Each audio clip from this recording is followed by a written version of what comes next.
Oasis. Practical Wisdom with Scott Allen. Hello, I am Scott Allen, and thanks to my daughter Kate for developing the intro to the Practical Wisdom for Leaders podcast, where we offer a smart, fast-paced discussion on all things leadership. My guests help us explore timely topics and incorporate practical tips to help you make a difference in how you lead and live. If you haven't done so, please click subscribe so you automatically, seamlessly stay in the know when we publish new episodes. Likewise, please provide me with feedback. What do you like? What do you dislike? And what else would you like to know? And now, today's show. My guest today is Catherine Rymsha. We are meeting for the first time, so you're hearing our literally our first conversation. But I was just saying to her that she has been busy. She is an author. She is an educator. She teaches at UMass Lowell. She is in charge of learning and development at a software company. That's her day job. She's a TEDx speaker. She has her doctorate. You've got a lot going on, Catherine. Yes, I do. That sounds so much more impressive than what my day-to-day agenda feels like. But that's a great intro. So thanks, Scott. So I'm literally in the process of publishing a book now. And so I have great respect for kind of the journey you've been on. You published a book in October. It was a long time coming. You did. So I am so excited. The leadership decision. So tell us about it. Is there anything else you want listeners to know about you before we jump in? No, I think you gave a great intro. I'm pretty excited about it. I live, I know I was just mentioning this to you, but I live just north of Boston, right on the Massachusetts-New Hampshire line. And I love it in this area, although it's getting a bit chilly this time of year, and, trying to keep warm by staying in the house and kind of running and snowboarding when I can. So those are my other two claims to fame. Well, in your bio, it talks about craft beer, marathoning, and snowboarding. I got to balance it all out. Got to balance it out. When was the last time you ran a marathon? Are you still actively running all the time? I have great respect. I've done a half marathon. It was so hilarious because in the last, I forget what my time was. It wasn't worth noting my time. I was just happy that I did it. But it's so humbling because as I was running towards the, finish line, probably like a 70-year-old man passed me up, right? And then a 14-year-old young lady passed me up. They just kind of cruised past me. And so it's a humbling experience. I think that's a great word for it. It's humbling. My marathon times are all like 4.5, 5. I think I've got like a 6-hour marathon in there. But I'm like, hey, I did it. You did it. Mind over matter, as they say. But good for you doing a half. So those are hard within their own right. That's awesome. Well, let's talk about your interest in leadership. How did you come across kind of this passion for the topic of leadership and leadership development? So when I was mentioning this to somebody earlier today, when I was in undergrad, I took a marketing class and I hated it. And I thought, whoever gets into marketing, and not to offend any of your listeners who may be in marketing, but I thought, oh my God, I could never be in marketing. But when I graduated college, I had gone to college for a journalism degree. And then I realized what journalists made. So no offense to journalists either, because they do very noble work. But I thought I wanted to make a little bit more money. So I fell into marketing. And I worked in marketing for about 10, maybe 12 years. And I got to a point in my marketing career that I knew it wasn't for me.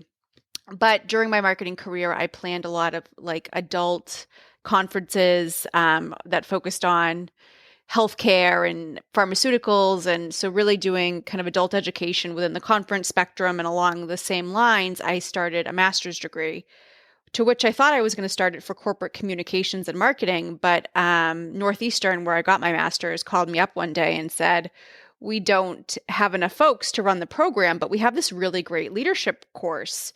Do you want to take that instead? And I was like, what? Like, how on earth would anyone ever, never in my life at that point, when I was 23 at the time, had I ever thought about leadership being something you could study? Yeah, something you could study, a course, any of that. And I was like, okay, like I'll give it a shot, and see what happens. And, I was anxious to get a master's degree. So took the program, loved it. And then they, as I was finishing up the master's in leadership, the Northeastern said, oh, we've added a doctorate in leadership too. And I was like, sold. I'm in. Like, let's do this for another 5 or 6 years and see what happens. So I was working my marketing career and then kind of fell into the leadership stuff, if you will, on the side. And then eventually turned over to being in leadership development full time. And probably around the time that I started the doctorate and was beginning to finish up my research for my dissertation is when I began working on the book. So for about 7 or 8 years now, I'd been plugging away on it, on the weekends and at night. And It's a process. Well, I love Northeastern, and the current president, I might get this incorrect, Joseph Aoun. yes. Is that how you say? Okay.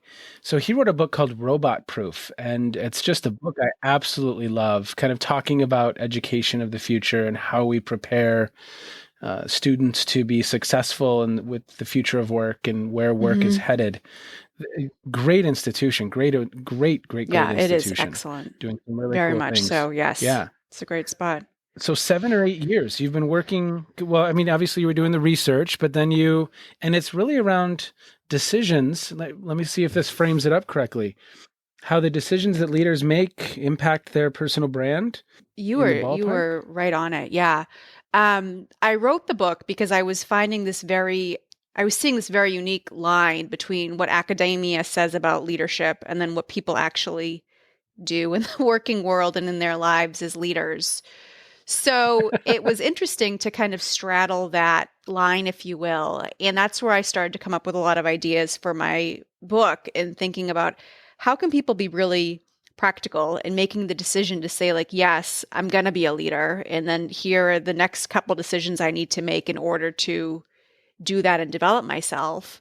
But then also still bordering a little bit, I'm going to say on the abstract, for lack of a better word, and thinking about how are you establishing a leadership brand similar to that of a corporate brand, which I think most people are familiar with, but then also aligning that to how you live your life and why leadership in some ways is a lifestyle. And once you make that decision to be a leader and to lead, you need to think about your life overall and what that's going to look like to your decisions and, if you will, like leadership practice. So Talk more about the leadership brand. I love that phrasing because each one of us have a personal brand, whether we want to admit it or not. When people think of us, they think of White Castle or a 5-star meal.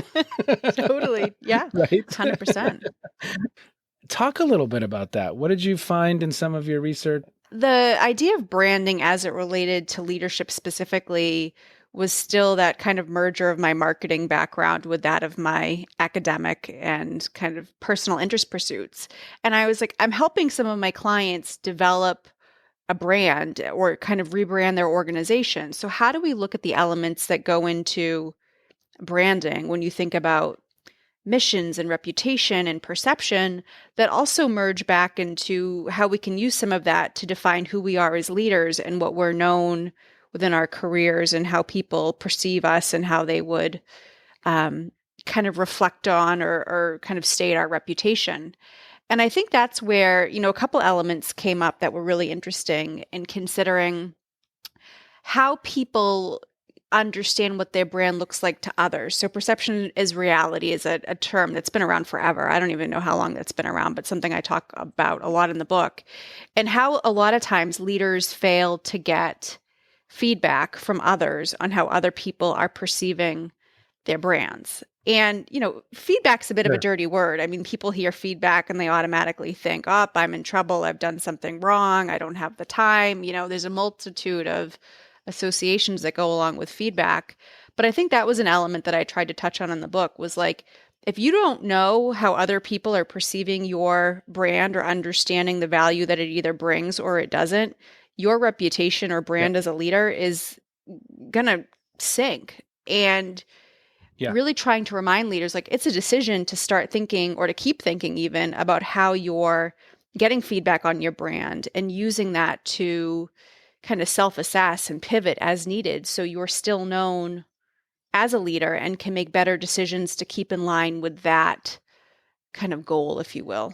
I think about, as you're speaking, I think about that even in the classroom, right? I mean, you teach And I was literally just looking at some student evaluations from the fall. And in some cases, that's your brand. That's a representation of what their experience of Right. you was.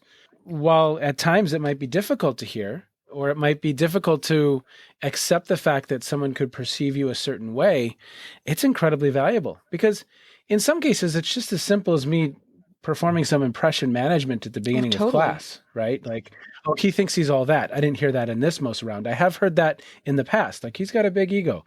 Oh, okay. So people can experience me as having a big ego. Interesting, because I don't I don't feel like I don't perceive myself that way. So how do I manage that impression, or why is it I'm giving off that impression? And it's an opportunity for reflection, right? So I mean, I think it's great. I think it's such a great way of framing it because, as you know, when you were an undergrad, certain professors had certain Yeah, brands, and students walk into the room with that impression, right? And totally. then you're either digging out of it or you're kind of living into it. And I think the same thing is very, very true with leadership because that is the confirmation bias starts to take over. People only start to be able to see that thing that confirms their bias of, oh gosh, this is going to be a horrible class or this is a horrible leader. I've heard they're terrible to work for. And you just start only seeing those things.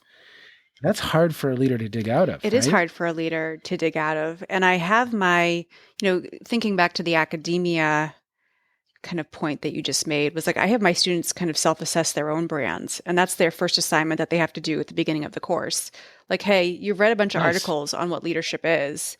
What does that mean to you? So define leadership brand. So I have hundreds of papers of students even defining this for me, which can make life very easy. But then two, what is your brand in relation to what you just defined? But the fun thing with that is that as they wind down the course, they then have to take how they assessed their own brand and then go out to three or four people who they interact with, whether it be at home or at school or their professional jobs, and get feedback. Would you agree Yep. with how I've stated my brand proposition and mission as a leader to how you experience me Yeah. each and every day? And some of them come into the class and like you were saying, they think like, oh yeah, this is going to be simple. It's leadership. Like this is going to be the easiest thing in the world to learn. And then they start doing some of that reflection that you had just talked about. And they're like, oh my Yep. gosh, like this is a much deeper level of understanding that I need to do about myself and how this is impacting my life, how this is impacting my career, and where can I pivot to make changes that are not only going to benefit me at the end of the day, but benefit those around me and those who I'm leading. And it's just Yep. it's interesting to see where they are at the beginning of the course versus the end once they've kind of had some of those realizations and feedback. So, Well, and what a great, I don't know, it's not a mindset, but it's a frame. What a great frame for them to begin their careers with. Hopefully, they never ever forget that. And if I'm consistently moving into the mhm. workforce and understanding that I have a brand and a leadership brand, I have to imagine that's going to inform Mhm. behavior. I have to imagine that that helps people be a little more present with how they're behaving. Have you ever heard feedback from students as they've left the class and gone into the working world, or as they've kind of reflected on your course? Have you heard back A from couple. folks? I mean, you teach that every so often that you'll hear from somebody that you had a year or two Oh ago, yeah, or maybe, even further back, and they'll talk yeah, about, hey, I really learned X, Y, or Z. A couple of them have come back and said, I realized through the feedback that I had to get as a part of this final assessment from folks I was working with that maybe I was kind of misinterpreting what some of my intent was as a leader. And this enabled me to go back and repair some relationships and make a difference. And, some of them have some of those kind of standard reward experiences that they made a behavior change, they got promoted. Some of them, it was more that self satisfaction of knowing that maybe they were able to rectify some behaviors or relationships, as I mentioned, that maybe had gone astray. And that was really helpful to them. So I've heard it from a couple, which is great. I wish I could hear from more on if that's made a true difference for them or yeah. not. But they do, I've received several notes that they felt like that was a really great way to end a course. knowing that they've gotten feedback that they can actually use, and it's not simply just from me as the teacher, quote unquote. So, Well, what were some other themes that came out of the leadership decision? What else do you, obviously we will put a link in the show notes so people can buy the book, but what are a couple themes that came through for you? one of the things that I talk about, and for a while I cringed a little bit about, how kind of not superficial that I wanted to be, and not that I'm trying to be superficial, but I talk about this other kind of component called TOLL. And TOLL stands for timing, Okay. opportunity, looks, and likes. And I incorporated TOLL because I thought, now that I'm doing leadership development and talking to leaders at various levels, sometimes what I hear leaders say about other folks aspiring to leadership blows my mind. And like, this is where Hmm. I cringe as I say this, although I just wrote a book and included this. So I guess I'm a little bit, it's a little bit ironic, but it would amaze me sometimes about how biased and superficial leaders are in judging and assessing other leaders. So that's why within that toll model, I would still think about, looks, and how sometimes I've heard really terrible things said by people because they don't see somebody looking a certain way as a leader. And I talk a Hmm. little bit about the biases that we still have in mind as it relates to leadership. So, not to Oh yeah. also insult any of your listeners, but I talk about the 40-year-old. Catherine, you're going to have them I all know, I'm covered by getting the through. I'm so sorry. But I talk about the I talk about the 40-year-old balding VP. And that's not to Luckily I'm 48 and have perfect. hair. So So we're set. I'm not insulting you. Like I said, I'm not. But I was trying to prove a point that, like, when we think about yeah. leadership, and you even look at the stats, I mean, CEOs of major corporations in the United States are 50, Caucasian. There's a large percentage. Yeah, they're all Male. male. I mean, they're male, and yet this is where we see some of the movements in social causes that have come up over the last year or even the last couple of years about, like, this is a problem. So why Yeah. are we still basing one's leadership ability on how they look, and still in keeping in mind Yeah. some of these biases that we have about people, whether conscious or unconscious? Like, how can this still be happening? And yet we're still making decisions to enable these biases to thrive and carry on. And that's a problem. I had Stephanie Johnson on the podcast, and then she spoke in my class before at the end of fall, and she said something that kind of stood out to me. She said, there's more Fortune 500 CEOs named, I think it was like John and Dave, Yeah. than female Fortune 500 CEOs. And yes, I mean, it's a challenge. It is a It just is. challenge. Because I think organizations that are more balanced in their leadership are going to be more balanced in their products, in their deliverables, in the experience. Right? 100%. And yet we know that in Yeah. research tells us that with diversity of thought, and I mean, there's so much out there on that topic Oh yeah. these days. I mean, it's everywhere you look from a leadership standpoint, but the business publications are all talking about it. And yet it's still such a steady kind of theme that we see in the leaders above us and around us and that we help and coach, that there's really a problem with diversity. And Mm-hmm. I think that's a place that we can make decisions for ourselves, and just being aware of that.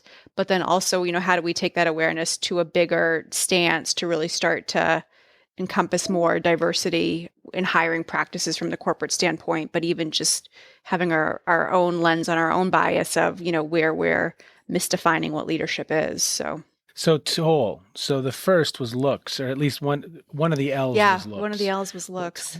What were the So others? the first is timing. And I think that's one thing too, that from the corporate standpoint that really appeals to me, and thinking about my own career, of timing of promotion, or timing of knowing when to make a jump to a new job, or timing when to take an opportunity versus when not to, because it could be damaging to my leadership reputation or brand, like we were chatting about earlier. And that can be timing is something that we can make decisions about, whether it's the right time or the wrong time to advance our leadership or to kind of stay put. Opportunity and kind Yeah. of building on the timing angle was the O in Toll, and thinking about how do we seize opportunities when they're given to us, but then make decisions to create our own opportunities to really enable us to practice our leadership and to be leaders, whether our organizations from a kind of traditional management standpoint are giving us that or not. Looks and Yeah. likes are, like I said, the ones that sometimes feel, like I say, a bit superficial in terms of, does what I look like actually matter to getting promoted or not? Which I've got some horror stories there that I can say for another day about, like I said, people saying, well, they Hmm. don't look like a leader, I'm not going to promote them, which has its own other set of implications and concerns.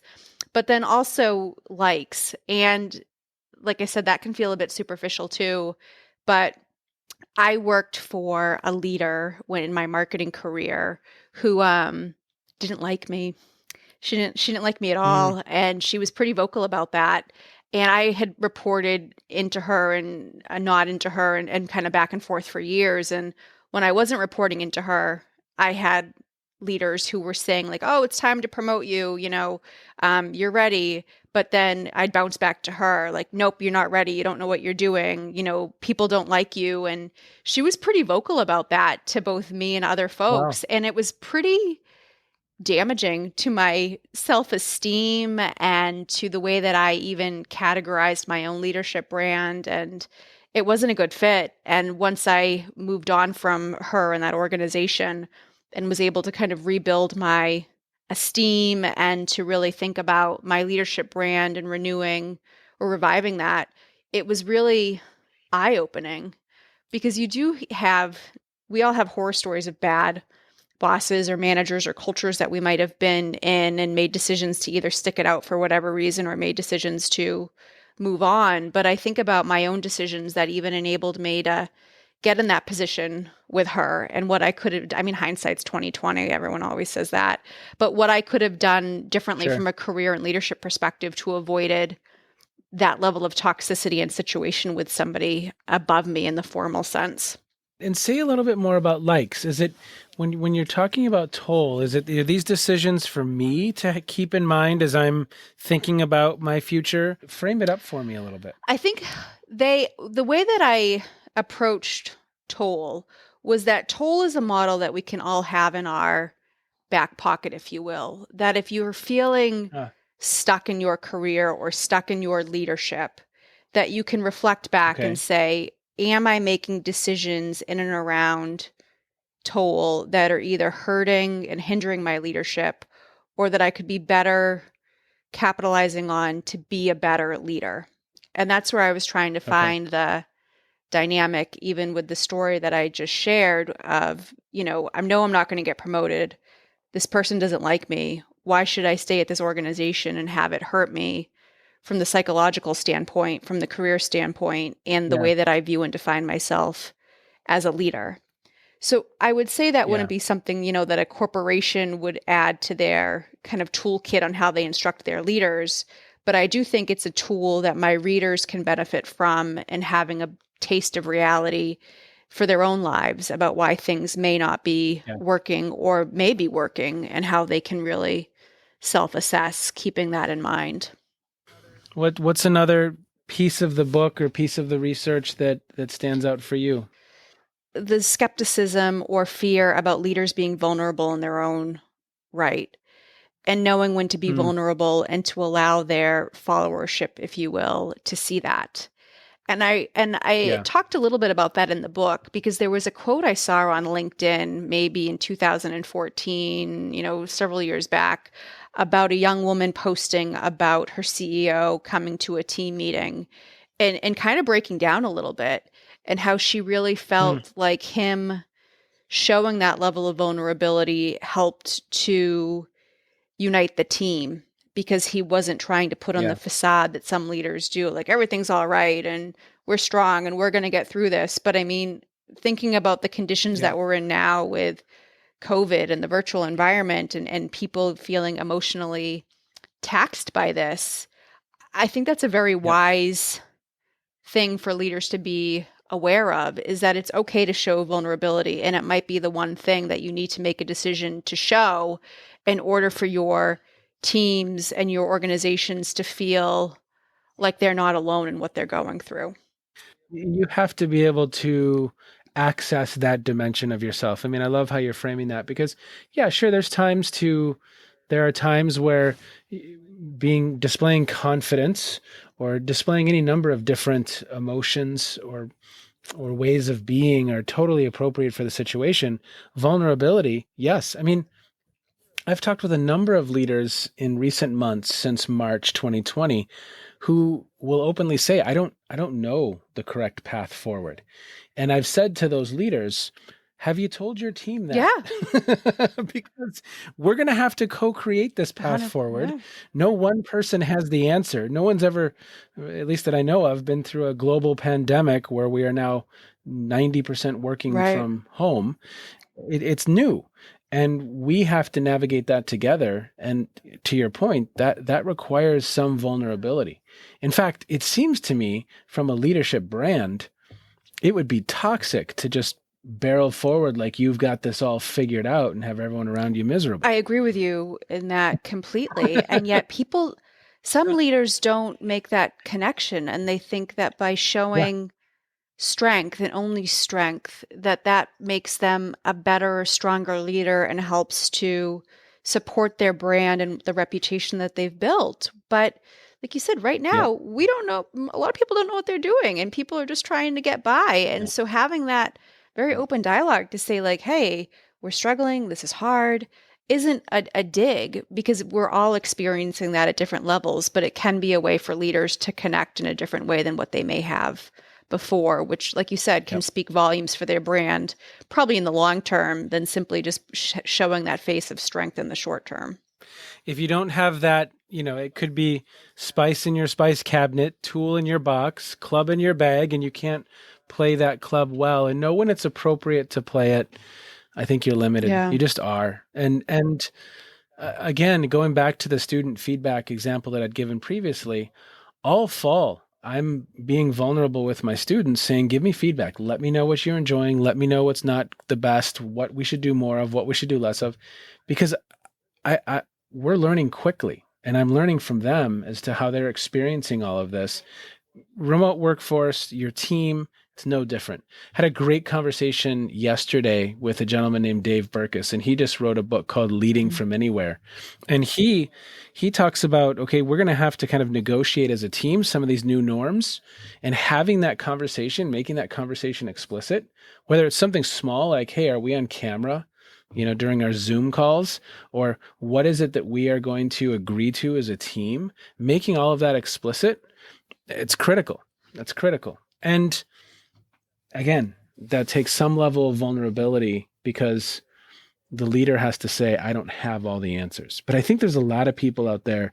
Dave mentioned a statistic, what is it? Gallup suggests about 3 in 10 are engaged at work. So that means 7 in 10 aren't. It's terrible that 7 in 10 people are going to work every day and not feeling engaged and excited and enthusiastic. Think about the wasted energy. I can't even imagine, but it doesn't surprise me. I mean, I talk to friends, I talk to colleagues, and I hear some of them, they're still in it to win it, and they're getting through it, and they seem super engaged. And then some of them are sinking. It's like they don't know what to do. And when is there going to be an end to this? And how do I emotionally tackle this in a way that makes sense for my family and my career and myself, and really trying to navigate that balance.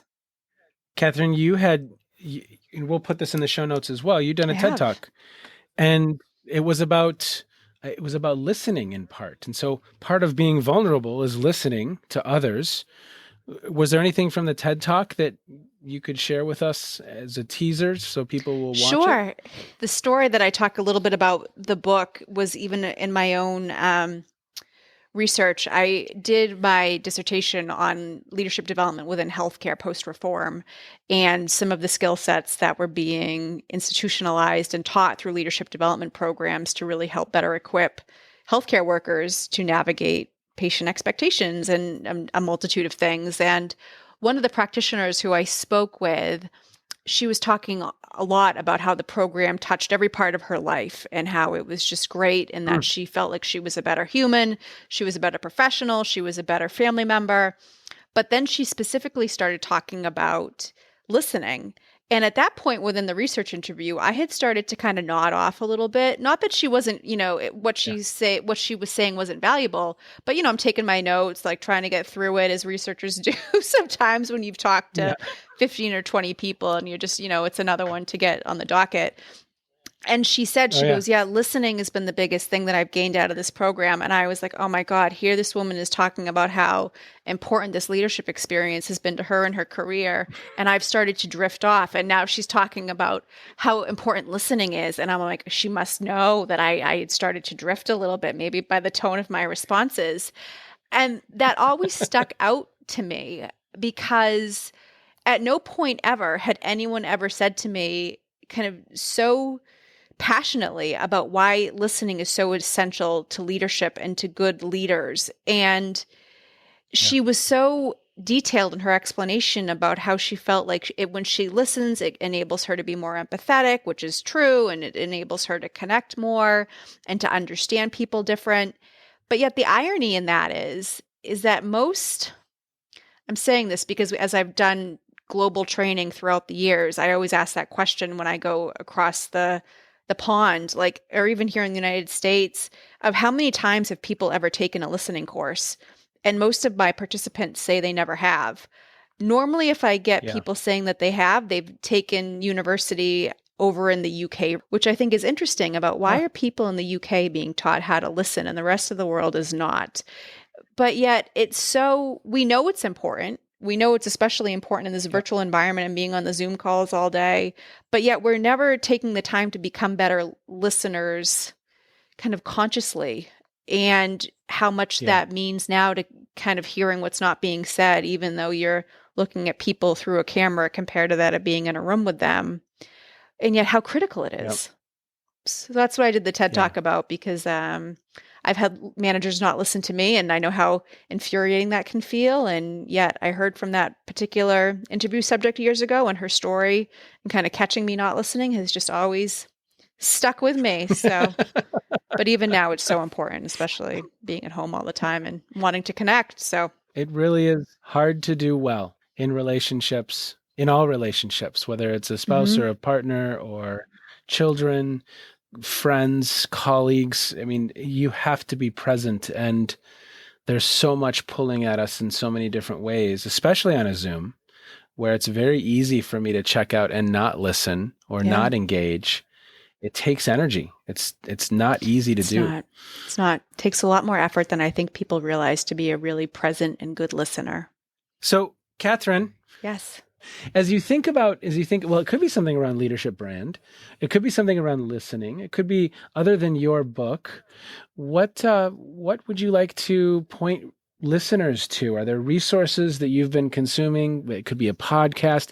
It could be something on Netflix. It could be a book that stood out for you recently. Anything stand out for you that's really been transformational in how you think about leadership? The thing that I talk about in the book, and going back to a little bit of some of the bias conversation that I've been thinking a lot about, is the Project Implicit Bias assessment that Harvard put out years ago. Harvard, That's one thing that I've been consulting people on internally about, and reminding them to, or encouraging them, or letting them know if they've never heard of it, to take that, to even kind of broaden their awareness about their own biases.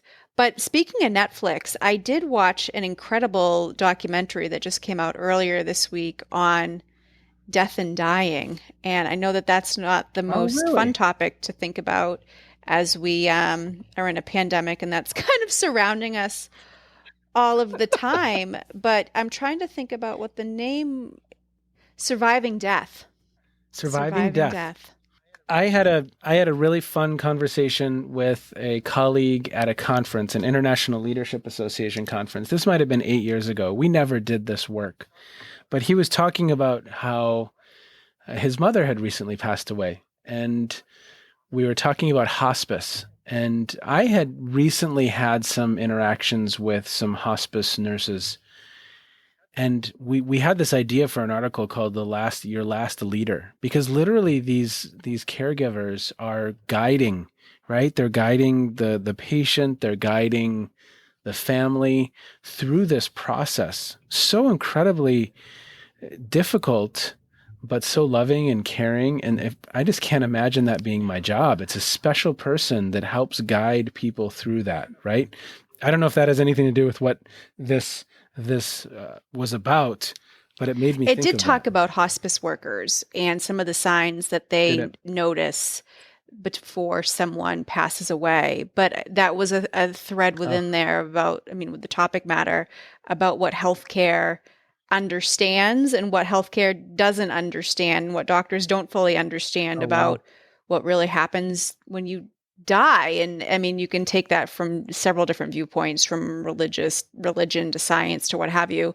And the documentary it's a Yeah. 6-part series. I don't know if they're doing a second one, it just came out yesterday. But that being said, it provides a lot of different perspectives from several different viewpoints about what death and life and passing on means, both from a medical standpoint to, like I said, a spiritual or religious standpoint.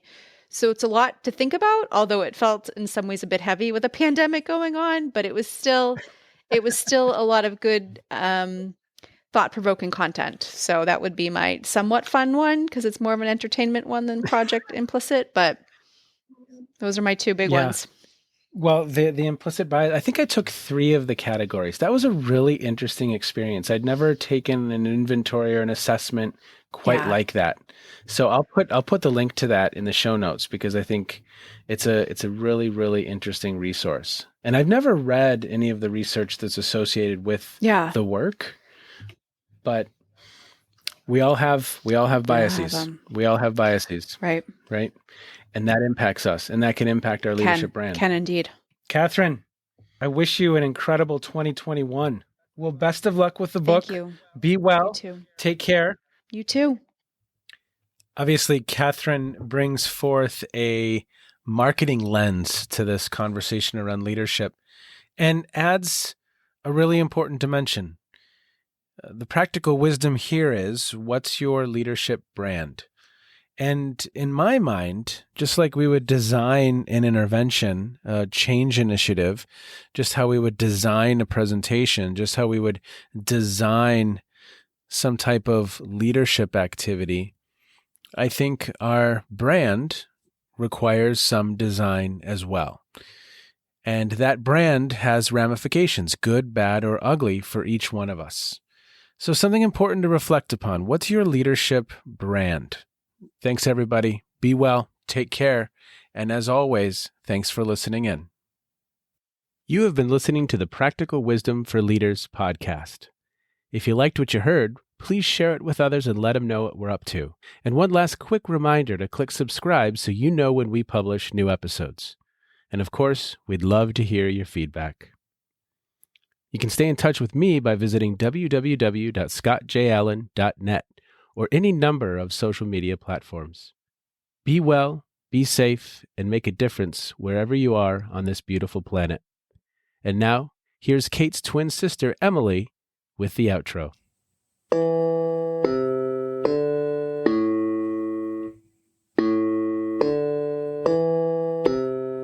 You've been listening to Phronesis, Practical Wisdom with Scott Allen.